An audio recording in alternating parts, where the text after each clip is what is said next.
Hello everyone, welcome to my channel. Students, I was teaching you about Sophie's dreaming nature. Okay, so she was telling Jancy that she would become a manager to collect money required for her boutique, and in this way she would have the best boutique in the city. Okay, so let's proceed from here. Or an actress, है ना? When Jancy told her that it would not be possible for her to become a manager because nobody would keep her as a manager because she did not have any expertization of that type, so she would face difficulty. Okay, and she would not be able to collect money, and it will it takes a lot of time also to collect sufficient money for opening the boutique. So further she said, or an actress. Sophie said that she would become an actress, तो मैं एक actress बन जाऊंगी. Now there is real money in that, and she said that film industry had a lot of money, means in that field she could earn plenty of money, बहुत ज़्यादा वो पैसा कमा सकती थी इसमें. Yes, and I could maybe have the boutique on the side, and in this way she could have a boutique also, means she could work as an actress, simultaneously she could run a boutique. Okay, कि वो boutique भी चला सकती थी साथ साथ. Actresses don't work full time, do they? She said that actresses did not work whole day, पूरा दिन मतलब काम नहीं करती हैं. ठीक है, एक्ट्रेसेस तो कुछ टाइम के लिए फ्री भी होती हैं, तो वो कुछ मतलब एक्ट्रेसेस का भी काम करेंगी, यानी कि वो एक्टिंग भी कर लेगी और अपना बुटीक भी चला लेगी. ठीक है, एनीवे खैर, दैट और अ फैशन डिज़ाइनर, और she would become a fashion designer. ठीक है, या फिर फैशन डिज़ाइनर बन जाएगी. स्टूडेंट सी हाउ शी ड्रैम्ड, कैसे कैसे सपने वो देखती थी, मतलब that or a fashion designer, she would become a fashion designer, something a bit sophisticated, थोड़ा सा sophisticated means advanced, है ना? तो she thought that she would become something advanced, कुछ एडवांस्ड बनेगी, कुछ अलग बनेगी वो, मतलब कोई एक्ट्रेस, कोई फैशन डिज़ाइनर, बुटीक खोलेगी या फिर इस तरीके से कुछ. ठीक है, ये उसके सपने थे. These were the option she dreamed. And she turned in through the open street door, leaving Jancy standing in the rain. And then she went to her house, leaving Jancy standing in the rain. मतलब वो तो अपने घर में चली गई और जेंसी गली में खड़ी थी, and it was raining. Okay,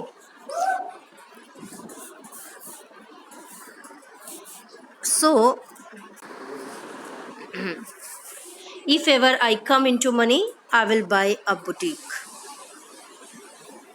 तो सोफी घर पहुंच जाती है ना? Sophie reaches her home, and वो क्या बोलती है वहाँ पर? If ever I come into money, अगर कभी मुझे पैसा मिला ना, अगर मुझे कभी पैसा मिलता है तो आई विल बाय अ बुटीक, मैं एक बुटीक खरीदूंगी. ठीक है, Sophie said that if she ever got some money, she would purchase a boutique.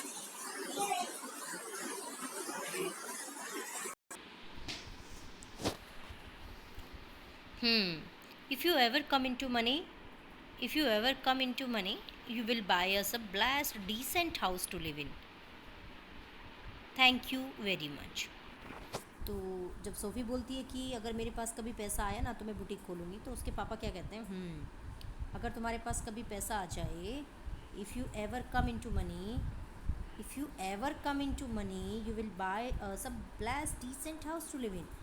If he said that if she got money somehow, she should purchase a house for them. ठीक है, she should have a good house for them, plus decent, where they should lead a good life, blessed life.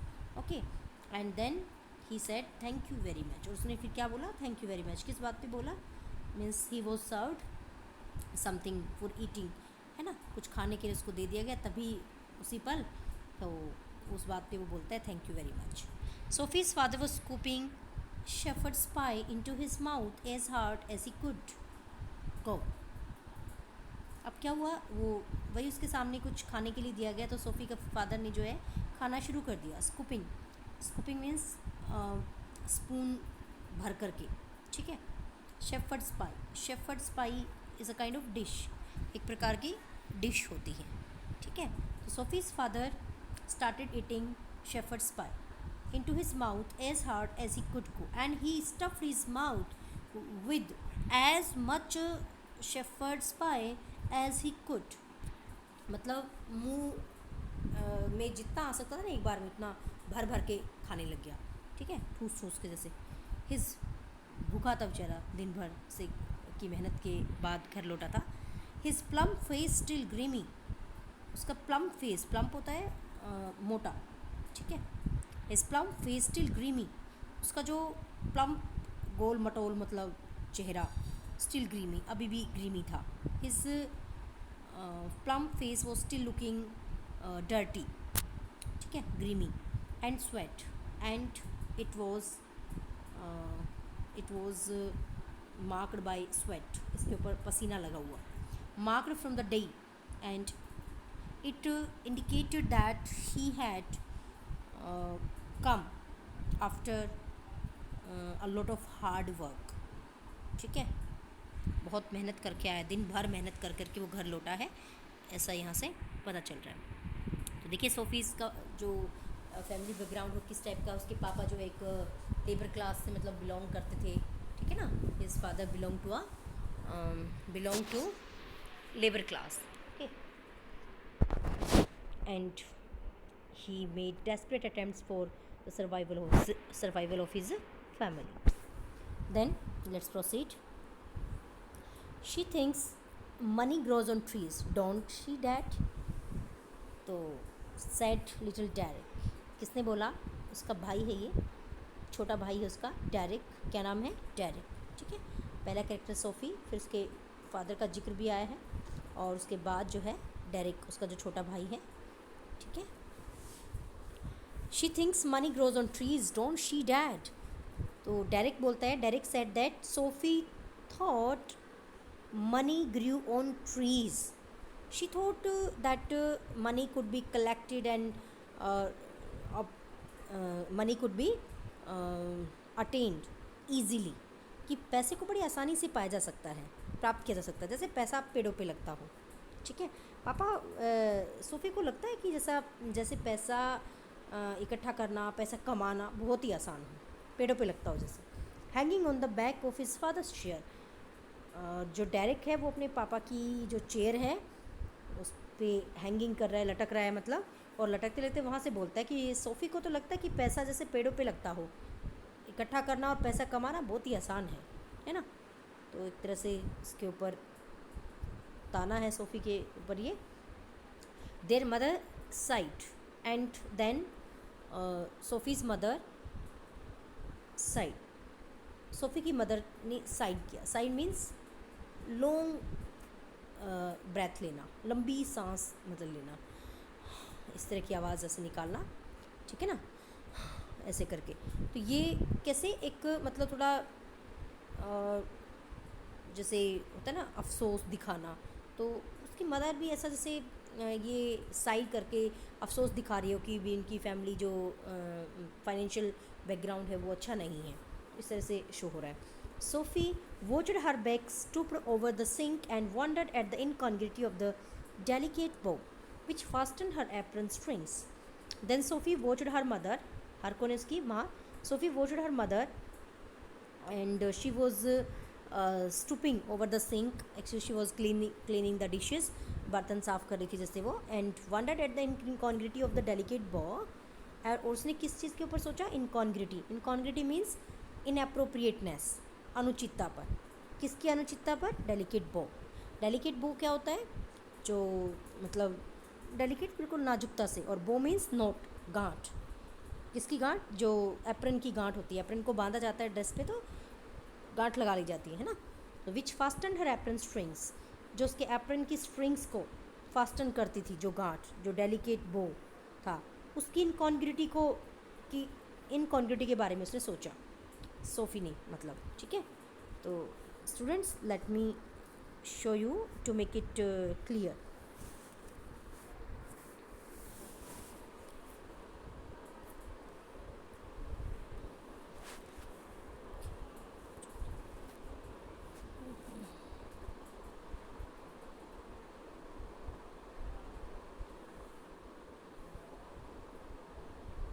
Yes, students, you may see here, this is knot, apron knot.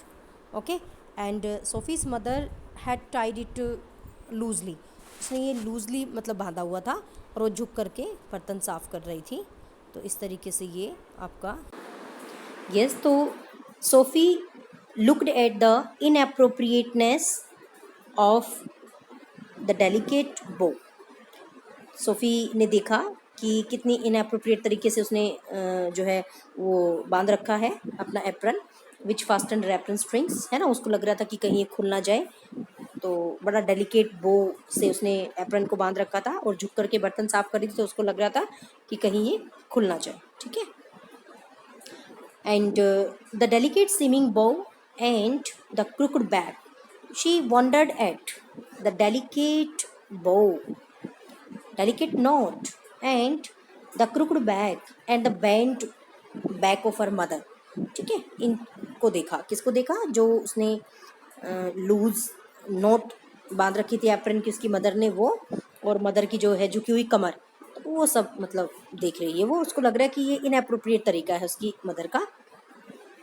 The evening had already blacked in the Windows and actually the day was over now, and it was evening time. अब ये evening time था, and it was clear, it was evident from the darkness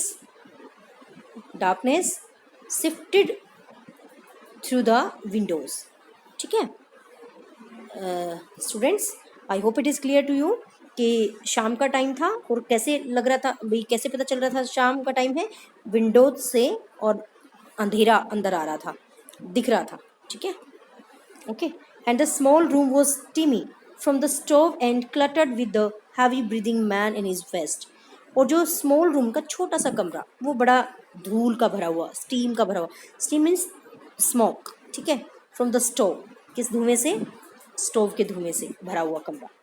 ठीक है. The small room was steamy due to the stove and cluttered with the heavy breathing man in his vest. Cluttered means क्या होता है? Cluttered means a collection of things, चीज़ों का collection. तो मतलब कि ये रूम भरा हुआ था, और किस चीज़ से? with a heavy breathing man in his vest. यानी कि लंबी लंबी सांस वो ले रहा था उसका फादर, जो है उसके फादर के लिए वो आया, heavy breathing man in his vest. मतलब वेस्ट वो अपने अपर अंडर गारमेंट जो बनियान होती है उसको बोलते हैं heavy breathing man in his vest. तो हैवी ब्रीदिंग मैन यानी ये भी लंबी लंबी सांस जो है ले रहा है. रूम के अंदर जो है धुआं है, और वो भी लंबी लंबी सांसें ले रहा है, मतलब at the table.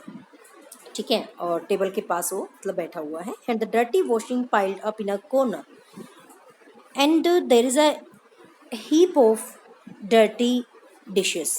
Dirty dishes का एक वो ढेर लगा हुआ है इन द कॉर्नर में.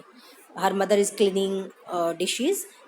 some dishes have been clean, and still there is a heap, still there is a mound of dirty dishes. Dirty dishes का एक ढेर लगा हुआ है अभी तो. ठीक है. Sophie felt a tightening in her throat. To see all this, Sophie felt suffocated. Sophie को बड़ा suffocated फील होता है ये सब देख के. She went to look for her brother Geoff, and then she left the room. She didn't want to stay here. You know, she was a daydreamer, and so she went out of this room and she thought of searching for her brother, thought of looking for her brother to talk to him. बस उससे बात करने के लिए चली गई वो कि जोफ कहाँ है, मैं तो जोफ से बात करती हूँ, मैं जाती हूँ यहाँ से. तो स्टूडेंट्स देखिए वो डे ड्रीमर है और इस तरह की जो उसको रियलिटी है, जो वास्तविक रियलिटी जो है वो उसको पसंद नहीं आती है ना. Okay so let's proceed. बड़ी इंटरेस्टिंग सी स्टोरी है. He was kneeling on the floor in the next room tinkering with a part of his motorcycle. Kneeling means bent, झुका हुआ था. He was kneeling on the floor in the next room. अगले कमरे में वो झुक करके कुछ काम कर रहा था. ठीक है. कौन ही कौन है? Geoff was bent on the floor in the next room and tinkering with a part of his motorcycle. Tinkering means he was repair कर रहा था. ठीक है. with a part of his motorcycle. Actually he was repairing a part of his motorcycle and over some newspaper. He had kept that part of the motorcycle on the newspaper spread on the carpet. Means on the carpet he spread a newspaper, and on the newspaper he had kept a part of that a part of his motorcycle and he was repairing it. Okay. Repair कर रहा था वो उसको. N apprentice mechanic, और वो एक apprentice mechanic था. वो जोफ कौन था? Geoff was an apprentice mechanic. Apprentice का मतलब क्या होता है? हेल्पर. ठीक है. Travelling to his work each day to the far side of the city and he actually travelled to the far side of the city. शहर के दूर मतलब दूसरे कोने में जाता था काम के लिए. हर दिन जाता था मतलब एवरी डे. ठीक है. He went to the far side of the city to work. He was almost grown up now. He was now fully mature. अब वो पूरी तरह से मेच्योर था. And she suspected areas of his life about which she knew nothing. And Sophie, she कौन है? Sophie suspected areas of his life about which she knew nothing. Actually Sophie did not know anything about his areas of life. उसका जो areas है, areas of his life, कि वो कहाँ काम करता है, किन लोगों से मिलता है. ठीक है. ये सब कुछ नहीं पता था सोफ़ी को. लेकिन सोफ़ी तो आपको पता ही है बहुत इमेजिनेशन में रहती थी, फैंटेसाइजिंग करती थी. तो वो अपने ब्रदर की भी जो एरियाज़ ऑफ लाइफ है उसके बारे में भी वो सस्पेक्ट करती थी. सस्पेक्ट करना वैसे संदेह करना होता है, तो यहाँ पर वो इमेजिनेशन की सेंस में ही है. ठीक है. She imagined even the areas of her brother's life. ठीक है. However she did not know anything about the areas of his life. Still she fantasized about which he never spoke, and he even did not he did not tell Sophie anything about areas of his life. हालांकि वो अपने उन areas of life के बारे में SoFi को कुछ बताता नहीं था, फिर भी सोफ़ी इमेजिन कर लेती थी. ही सैड लिटल एट ऑल, और वो बहुत कम बोलता था. एवर वॉलंटरली मतलब विलिंगली तो बोलता ही नहीं था. ठीक है. He did not speak anything willingly, जबरदस्ती मतलब बुलवाना पड़ता था, बोलता नहीं था. Words had to be prized out of him like stones out of the ground. And actually words had to be prized out of him. Prized out का मतलब dragged. Words had to be dragged out of him just like precious stones from the ground.